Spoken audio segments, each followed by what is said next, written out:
part of the Press Play Podcast Network.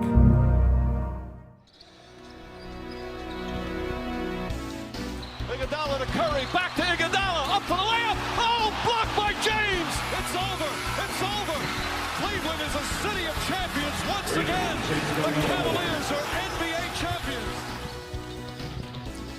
That sound means it's time for Cavs in the Break NBA podcast, part of the Press Play Podcast Network. I'm your host, Chase Smith, and with me, he is the owner, editor, operator, all the things at hoopswire.com. He's right beside me. We are recording live at Rocket Mortgage Fieldhouse. Sam Amico. Sam, Cavs come away with a victory over the Pelicans today. What's up, man? It's going pretty well. It looked a little hairy there for a while. Yep. And then Donovan Mitchell went out. Yep. So it looked hairier and scarier. And sure enough, the Cavs pretty quickly went on a 15-0 run and put things away. So yeah, I mean, it was a good win for them.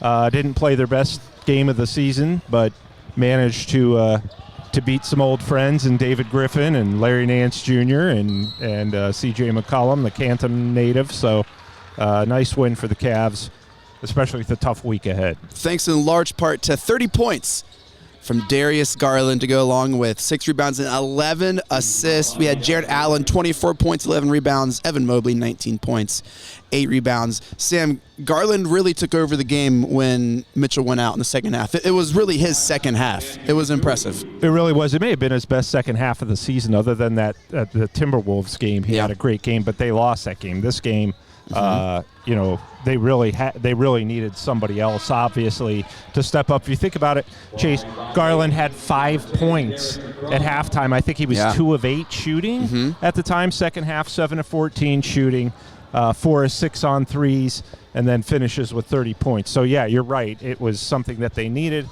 and obviously while he scored a lot and did a lot of the scoring, we heard J.B. Bickerstaff after the game really was a team-wide effort in the truest sense because they got good defense from Okoro, a lot of timely shots from Allen, and pretty quiet, 19 points from Evan Mobley, 8 of 10 shooting, very efficient game, and like you said, also 8 rebounds. So the way they played today is something that, the second half they may have to carry over because with Donovan Mitchell, left groin strain, you never know. Those things can go a couple of ways. They can mean a game here and there or could be missing some time. So might have to do it without him for a little bit. Yeah, I think that'll be the lead coming out of this game is Mitchell's injury, depending on how long he's out. And then another story, we'll see Garland's kind of way that he was able to control the game, take over the game. It seemed like all game, the Pelicans didn't really have an answer for the Cavs' height underneath the basket, and it was just waiting for the Cavs to go on that run. And the typical Cavs run is Cavavalanche, right? 3-3-3, and that wasn't really the case. It was kind of like to borrow a football term, a ground and pound, feed it inside. A lot of those 15 points came from the free throw line. I think the Cavs shot 33 free throws this afternoon. They made 26 of them, shooting 78% from the field. And so it wasn't the typical, they were 9 of 28 from behind the arc. It wasn't the typical Cavavalanche 15-point comeback. It was, they got a couple stops on defense, and they were able to kind of string a couple big things together. Another story you might hear out of the game is Isaac Okoro had a quiet game. He defended C.J. McCollum excellently in the first half and was 2 from 4 from behind the arc. Sam, what does Okoro's development, what does that provide this Cavs team? Just what you said. C.J. McCollum is probably, shockingly, he's never made an all-star team. As good as McCollum is, he is probably going to make one this year. The Pelicans are near the top of the Western Conference. He's having an outstanding season.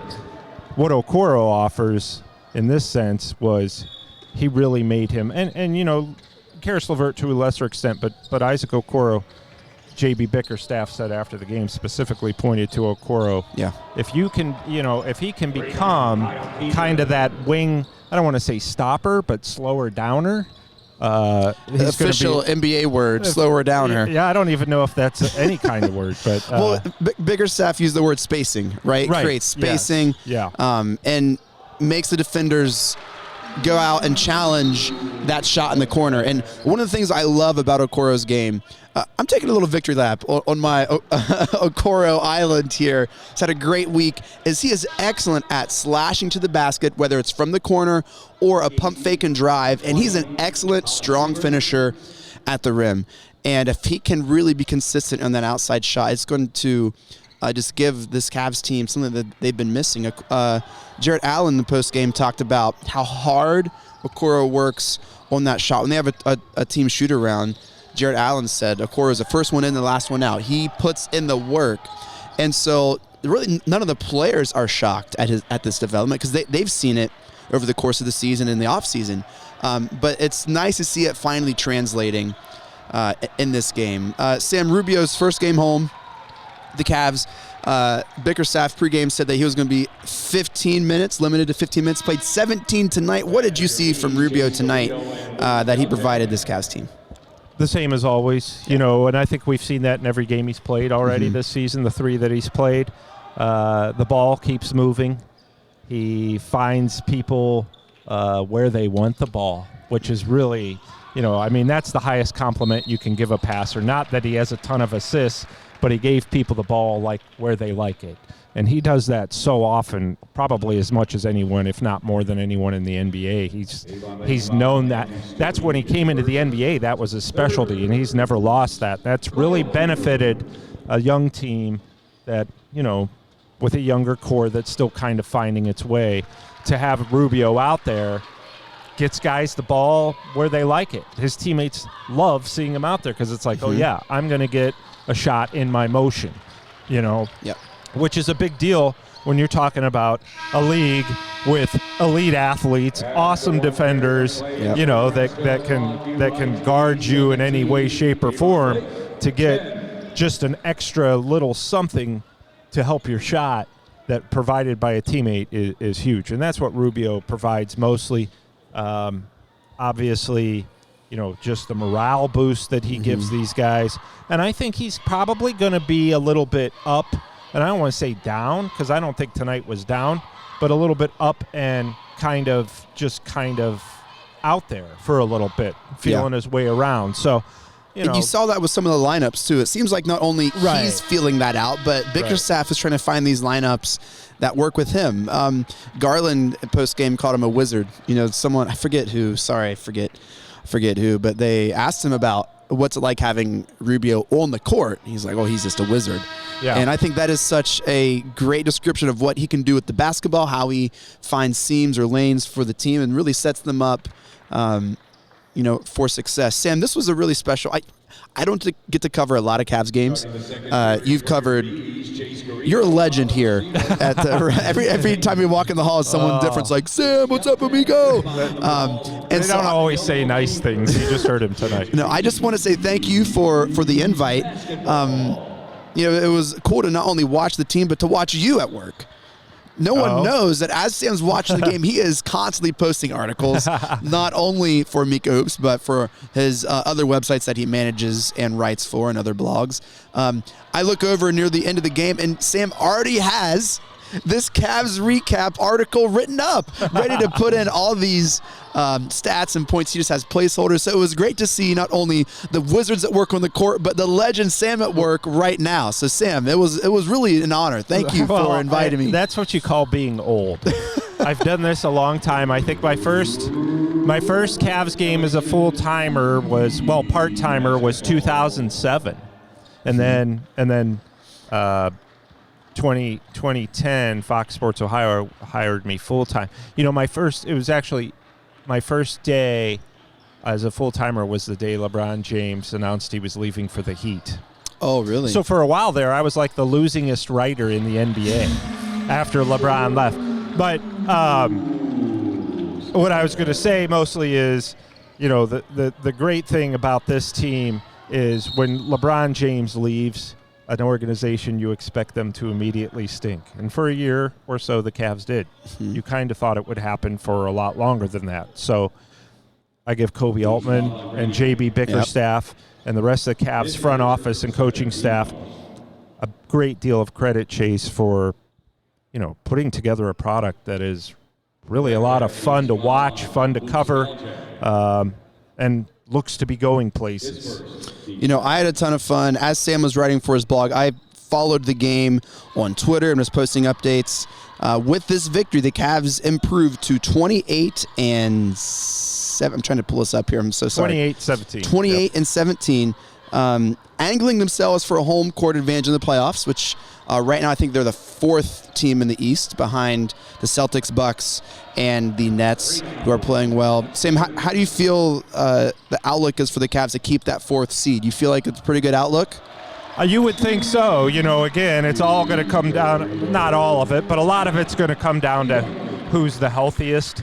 And I think it's probably going to come down to Chase, probably that final month, maybe the final week, maybe the final day of, you know, who gets 4 or 5, because you look at those 4 teams you just mentioned, Cavs, Bucks, Celtics, Nets, and then you throw in the Sixers, who are right there on the Cavs' tail.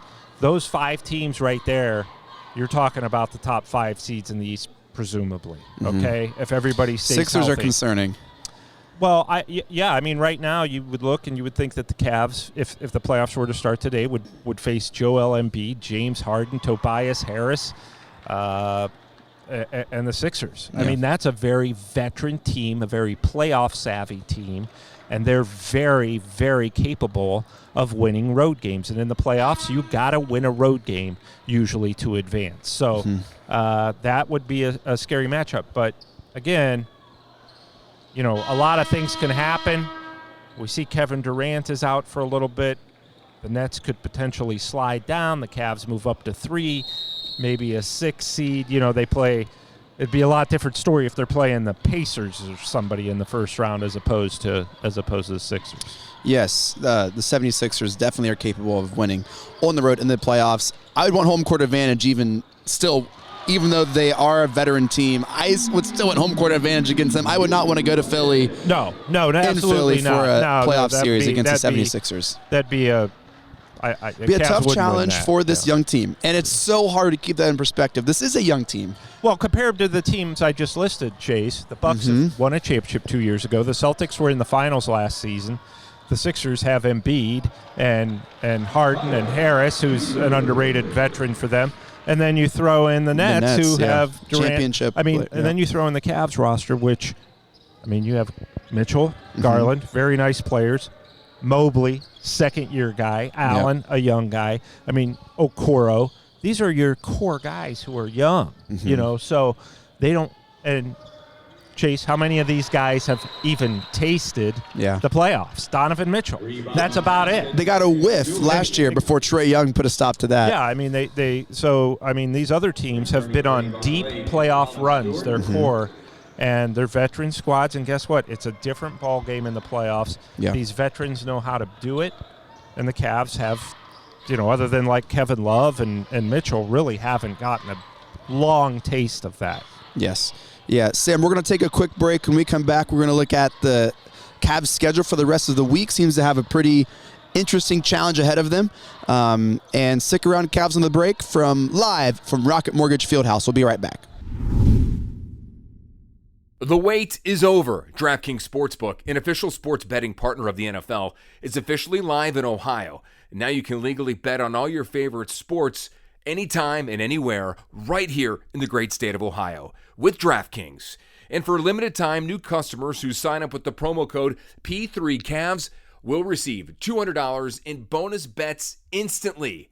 DraftKings says the best features including same-game parlays, player props, and more with fast and easy payouts right at your fingertips. Download the DraftKings Sports app now. New customers can use promo code P3Cavs to get $200 in bonus bets instantly when you place a $5 bet on anything. Only at DrafKings Sportsbook. Remember, use the promo code P3Cavs. Gambling problem? Call 1-800-GAMBLER. You must be 21 years or older, physically present in the state of Ohio. Valid one offer per first-time depositors who have not already redeemed $200 in free bets via pre-launch offer. Minimum $5 deposit and wager, $200 issued as bonus bets. Eligibility restrictions apply. See DraftKings.com/OH for terms. What's up, everyone? I'm Holly Wetzel. And I'm Tybus Powell. And we are your hosts of The Orange is Oranger, a Cleveland Browns podcast on the Press Play Podcast Network. We give you all the dog pound coverage that you'll need to get you through the regular season, hopeful postseason, and I'd say off-season, Tybus, but is there really ever an off-season for this team? Thankfully for our podcast, Holly, there really never is when it comes to the Cleveland Browns. Don't miss our breakdown of each week's matchup, game recaps, and any and all news out of Berea to feed your Browns appetite. As we know, Holly, dogs gotta eat. Yes, they do. So hit that subscribe button and never miss an episode of the Orange is Oranger, Cleveland Browns podcast on the Press Play Podcast Network. Looking for new insights on the Cleveland sports scene with a unique side of Cleveland sports history? Then you found the perfect podcast. I'm John Sable. And I'm Scott Sable, and we're hosts of the Sable Brothers on the Baseline podcast, a podcast about Cleveland sports, but not your typical podcast about the land's sports teams. Join us as we embark on a journey of sharing a unique and historical side of Cleveland sports history with the help of some former Cleveland sports stars and other historical figures. All right here on the Sable Brothers on the Baseline podcast, part of the Press Play Podcast Network. The R&R podcast going to be rocking and rolling with you because football season is underway. College, Ohio State, the Power Fives, the MAC, the Browns. Michael Regai, are you ready to rock and roll with some football? Kenny, I've been ready. This is our time of year. This is what R&R is all about. We're going to be with you every week. Kenny just said it, Browns, NFL, Ohio State centric. So you got to stay with us all fall and winter long here on R&R. That's right. The Regai and Rhoda podcast coming to you here on the Press Play Podcast Network. Subscribe now and don't miss a show.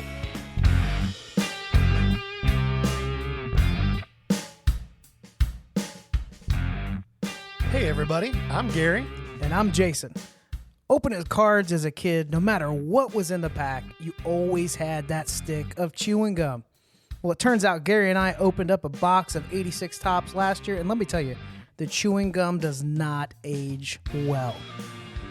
Join us on the Ball Card Show, the sports podcast for the sports collector. All right, we are back. Cavs on the Break NBA podcast live from Rocket Mortgage Fieldhouse with Sam Amico, Chase Smith. Sam, the Cavs come up with a victory against the New Orleans Pelicans, 113-103 here on this January 16th, Martin Luther King Day. The Cavs had a pretty interesting schedule the rest of the week. They have 3 games over the next, it looks like 5 days. On Wednesday, they travel to Tennessee to face John Morant as the Grizzlies at FedEx Forum. And then on Friday the 20th, they're back home against the Warriors, the worst road team in the NBA, right here, January 20th. And then the 21st, they have another home game against Giannis and the Milwaukee Bucks. Those aren't bums. Those are some really good basketball teams. What do you expect here of the slate of games? Well, I thought it was interesting just looking at the schedule because you have the whole gamut of the Western Conference in there. You have kind of the new guys in the Pelicans and the Grizzlies, who are kind of like the new came team. On the scene last year really strong. And really they've been up near the top of the Western Conference. Those two have been battling the Nuggets for the Western Conference supremacy all year. So, you know, to get the Pelicans, to get a victory over the Pelicans is nice because then you go to Memphis, okay, and they're the real deal with not just Morant, but they're loaded. Desmond Bane, Dylan Brooks, the power forward name, Jared Jackson, Steven Adams as well. Yeah, so I mean big that guy. team is loaded. They very much remind me of the Cavs in the Western Conference though. So again, that's a tough game to go to on the road, especially if you might not have Mitchell. Then you get to come home and face the defending champions, who are terrible on the road. They won today. They beat the Wizards in Washington. I have a feeling they might be a little extra motivated to steal a game here in Cleveland. Yeah, it's not like and Curry's coming around after his shoulder injury. He's coming around a little bit. I just don't think that team is clearly isn't as big of a threat as they've been in seasons past. Klay Thompson's a shell of what he once was. Draymond Green is definitely getting older, and Steph Curry is coming off an injury and is 34 years old himself. So that'd be a nice game for the Cavs to be able to win at home. You'll always want to be the Warriors. That's your big rival from 2014 to 2019, and then past. What's that? From the lore of the Cavs history. Yeah, right. And then then after the Warriors game, the very next night, you get Giannis Antetokounmpo and the Bucks. So this is a big kind of measuring stick for the Cavs. More than anything, you're 28-17. You don't want to drop all three by any stretch, and then all of a sudden, that puts you maybe down to 5 or 6 in the Eastern Conference standings. So it's important to play well to show that you can match up with these teams, because these really are 3 of the top teams. Even though I know the Warriors have had their struggles, they're still 3 of the top teams in the entire league. Yeah. Look, the Rock is going to be packed Friday night for the Warriors. The fans are going to want to beat them because a lot of the Warriors that were a key part of those championship runs are still on that team. Yeah. You still have Curry, you still have Clay, you still have Draymond, you still have Coach Kerr. And so that core is still there. They have a lot of memories here. They celebrated a championship here, I think, didn't they? They did. Fourth, 2018. 2018 and 2000. They celebrated 2015 here too. Here as well. The first one, because I remember they came back the next year, 2015-16, when they went 73-9, and Steph Curry said, "I can still smell the champagne in the visiting locker room." And then they went 73-9 and blew the 3-1 lead, and so those were the days. I think they're going to be up for it. I think it's going to get a lot of this young team excited. I'm anxious to see how they handle the height of the Cavs, how they handle Mobley and Allen. I think the Cavs are going to be up for the challenge, though. And so, I think if we go 1-2, I think that could be like a really realistic, especially if Mitchell's out. If Mitchell's out, any this week, that's, I think, going to be a concern. Yes. But full strength, we go 1-2, 2-1. But I definitely think even if Mitchell's out, I still think we can pull that. We can pull that game out against the Warriors, which sets up a classic letdown game against the Bucks, right? If we go all out against the Warriors on Friday, classic. It might be the worst loss of the season here at the Rock, Sam. I don't know. I don't want to be pessimistic, but I think they're going to want to beat the Warriors. Yeah, and the thing is, you've got to beat those teams, whether especially start with the Grizzlies on the road. Any of those teams, Grizzlies, Warriors, Bucks, and let's say Mitchell is out for those games. Obviously, you're going to need somebody in the starting lineup to step up, but you really need to get more. The Cavs need to get a little more scoring from their bench, whether it's Love, Kevin Love and Chetty have not been. Kevin Love hasn't been the same since he's returned from injury. His shot hasn't been His shot where it is needs to way be. off. He can't, but he's getting a lot of rebounds. He just cannot shoot right now. And 1-7 today and 0-4 on behind the mark. Kevin. So they really need one of those guys. You can't expect Rubio to score. Lamar Stevens isn't going to score much. He does his thing. He's very valuable with what he does. That's why LeVert is so important. Yes. Well, Karis LeVert would need to become the guy that they traded for, especially without Mitchell. But he'll need to become that if they're going to, win a round in the playoffs. See, I'm gonna push back. I think he is the player they traded for. I just think he had a lot of usage when he was on the Pacers or when he was on the Nets. His usage was incredibly high, which I think inflated a lot of what he could do. I think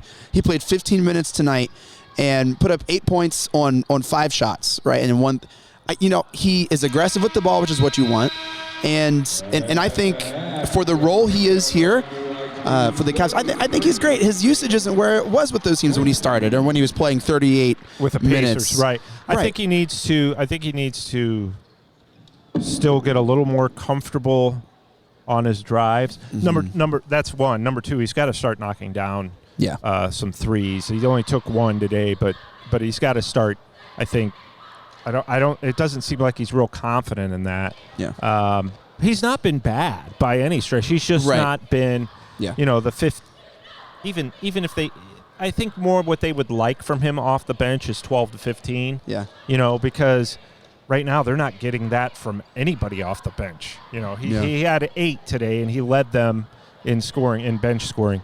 So theoretically, if they could get 12 to 15 off the bench from him, or at least the threat of 12 to 15 every game, I think that's a little more what they're looking for. But, look, he's not been bad. He does some nice things. And I also have seen a lot of his shots, or the shots that he's normally makes in seasons past, that are rolling off the rim and coming out. And I know that that's got to mess with your head a little bit too. So whether it's LeVert, whether it's Kevin Love, Chetty, I don't think it's fair to ask Rubio to come in and average 13.5 a game like he did last year right now. And Lamar Stevens isn't going to do that consistently. But they need to find that consistent bench scorer to kind of take that next step and win games like these next 3. Well, the Cavs season is still being written. The trade deadline is February 9th. I'm sure there'll be some type of news, whether the Cavs make a move or not. We'll be right here for you covering all of the breaking news for Cavs on the trade deadline. The All-Star break is coming up here the middle of February. We'll be with you with that. And then we have the second half of the season, which is almost a whole new season before we get to the playoffs. So Cavs, still a lot to go in this season. And but we like what we're seeing. And Sam, I like what we're seeing here. I like what we're seeing here on Cavs on the Break. You, Sam, I gotta say, I think you earned the Junkyard Dog Award today with what you're able to do, how you multitask. You didn't give it to yourself. I would never give it to myself. I would never give it to myself. If I hosted the show, I would win every time. All right. Well, I think the listeners won in this episode. Yeah. We'll give them the Junkyard live. Listeners with the Junkyard Dog. All right, let's do it. The subscribers, are they called the Breakers? The Breakers win the Junkyard Dog Award for this episode of Cavs on the Break, live here from Rocket Mortgage Fieldhouse. Want to give a shout to our sponsors, DrafKings Sportsbook. Don't forget, new users still will receive $200 in free bets using our code P3Cavs.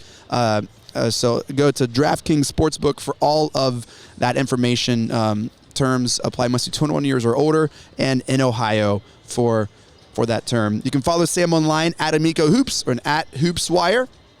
Check out all of his works and writing at hoopswire.com. Make sure to follow us online on Twitter at Cavs on the Break. We always follow back.